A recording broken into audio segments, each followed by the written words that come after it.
Hello दोस्तों, Radhe Radhe. Welcome to my YouTube channel. आप सभी का आध्यात्मिक ज्ञान चैनल में स्वागत है। तो अब वीडियो प्रारंभ करते हैं। मेरे प्यारे दोस्तों, जब धरती पर पहली बूंद गिरती है तो वो सिर्फ पानी नहीं होती, वो होती है शिव कृपा की शुरुआत। जब मेघ गूंजते हैं और धरती की प्यास बुझती है तो प्रकृति की शिवमय हो जाती है। और जब आषाढ़ बीतता है तो आहट होती है सावन की हरियाली की, शिव आराधना की और तपस्या की। और इस साल 2025 में वो पावन घड़ी 13 जुलाई से शुरू हो रही है। जी हाँ, 13 जुलाई से सावन का वो महीना आरंभ हो रहा है जो सिर्फ कैलेंडर में तारीख नहीं बल्कि जीवन को बदलने वाला आध्यात्मिक पर्व है। आज की इस विशेष प्रस्तुति में हम जानेंगे सावन माह का धार्मिक, आध्यात्मिक और प्राकृतिक महत्व। साथ ही जानेंगे इस महीने क्या करें और क्या ना करें ताकि शिव जी की कृपा पूरे साल हमारे जीवन में बनी रहे। शास्त्रों में कहा गया है, श्रावण मास विशेषण देव देव पूजनम, यानी श्रावण मास में देवों के देव महादेव की विशेष पूजा करनी चाहिए।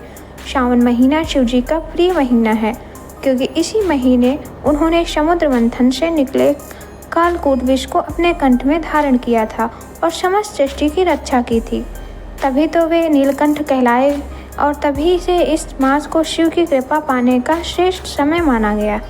श्रावण सिर्फ एक धार्मिक अवसर नहीं, ये एक भाव है, भक्ति का, संयम का, सेवा का और साधना का।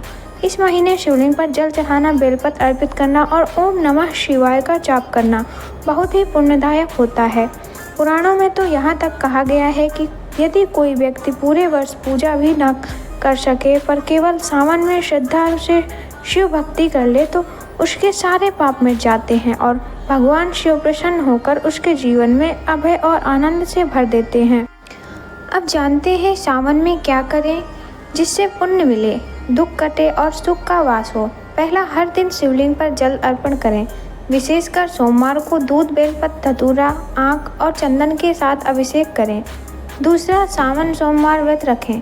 यह व्रत विशेष रूप से कुंवारी कन्याओं के लिए शुभ होता है जिससे उन्हें योग वर की प्राप्ति होती है और विवाहित स्त्रियों को अखंड सौभाग्य का वरदान मिलता है। तीसरा, मंत्र जाप करें। विशेष रूप से ओम नमः शिवाय का जाप कम से कम 108 बार करें। मंत्रों में मन स्थिर होता है और शिव कृपा सहज रूप से प्राप्त होती है।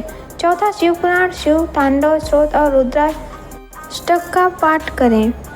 इनके नियमित पाठ से मन की शुद्धि होती है और पितृदोष, काल सर्प योग जैसे ग्रह दोष भी शांत होते हैं। पांचवा, दान पुण्य करें। सावन में अन्न, वस्त्र, जल, छाता, पंखा और तुलसी का पौधा दान करने से जीवन के सारे संकट दूर होते हैं। छठा, कांवड़ यात्रा करें या कांवड़ियों की सेवा करें। ये सेवा आपको सीधा शिवलोक से जोड़ती है और पुण्य की प्राप्ति होती है। सातवां, इस माह में ब्रह्मचर्य, संयम और सात्विकता का पालन करें।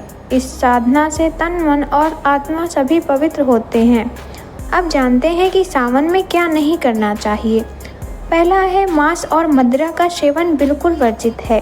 यह महीना सात्विकता और संयम का है। तामसिक भोजन और नशा शिव की कृपा को दूर कर देता है।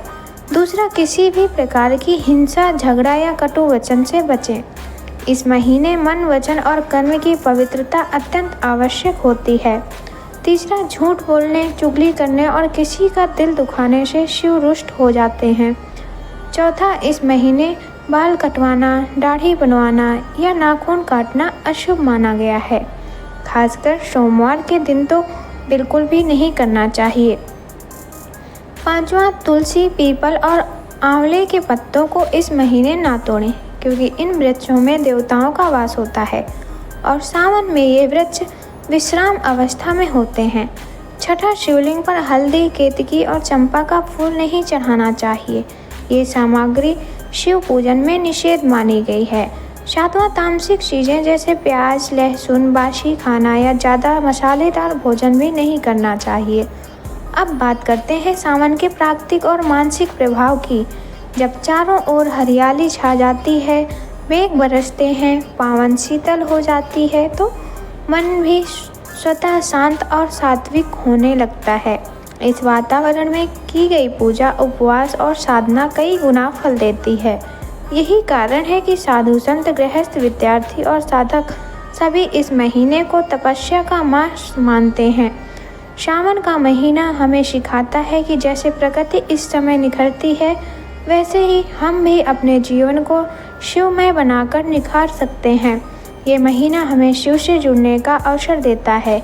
शिव जो विनाश के देवता नहीं बल्कि नवसृजन के सूत्रधार हैं। शिव जो समाधि में हैं लेकिन सृष्टि पर नज़र रखते हैं। शिव जो सरल हैं, सहज हैं, केवल एक लोटा जल और सच्चे मन से उन्हें पाया जा सकता है। इसलिए इस 11 जुलाई से जब सावन का आरंभ हो तो अपने जीवन में शिव को आमंत्रित कीजिए। उनके चारों में अपने सारे दुख, भय और चिंता अर्पण कीजिए। शिव आपको वो देंगे जो आपने कब मांगा भी नहीं होगा, क्योंकि वो दाता हैं, भोले हैं, त्रिपुरारी हैं।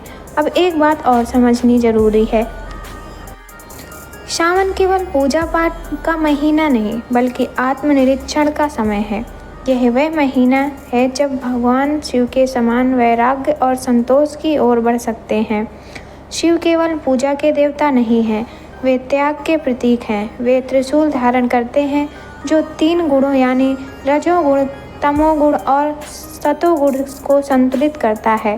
वे डमरू बजाते हैं जो ब्रह्मांडीय ध्वनि का प्रतीक है, जिससे सृष्टि की उत्पत्ति मानी जाती है।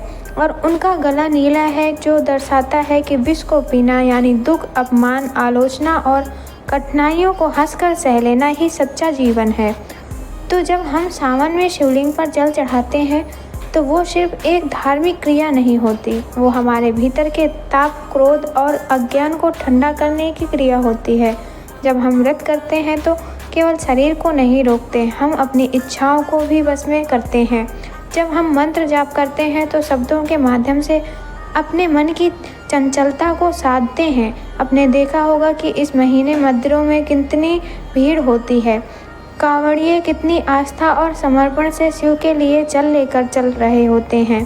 भले ही नंगे पांव, भले ही बरसात हो या धूप, ये सब सिर्फ परंपरा नहीं है, ये श्रद्धा की पराकाष्ठा है जो शिव के चरणों तक पहुँचने की ललक है। क्या आपने कभी खुद से पूछा है, क्या हमने कभी अपने जीवन में ऐसी निस्वार्थ आस्था दिखाई है?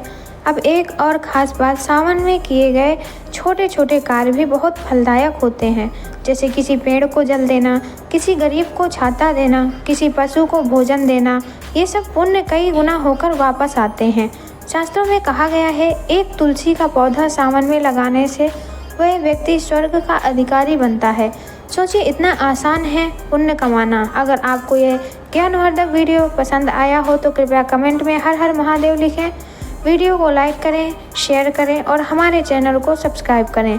धन्यवाद।